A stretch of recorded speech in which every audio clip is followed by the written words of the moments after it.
Hello everyone, we're on Frontline Animal Removal. Today we're dealing with squirrels, and let me show you their entry point. Right now we're standing on a roof, and there's 3 layers of this roof, or 2 layers. We got one roof here with a chimney and a valley, and a roof there, and with this roof down here. The roof that I'm standing on is an addition that was added onto this house many years ago, and they tucked it up underneath the old eave there. And that is the problem. So let's have a close look.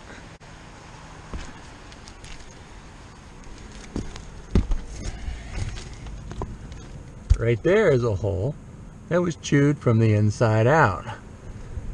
Right in front of my flashlight is a dirty spot from the squirrels entering and exiting.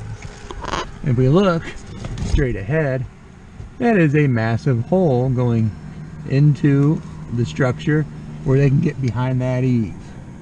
And once they get behind there, I'm pretty sure they're dropping down in and running around the ceiling and have a big old party. So we're going to trap this.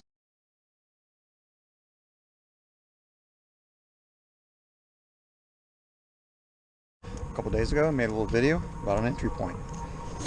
The entry point was in this location. So I have fixed it. So let's take a look at the patch job. Right there was a big hole going in, but I've closed it up. We boxed it in. It's reinforced with wood, and we have a metal coating over top to keep the critters out. And that should work pretty good.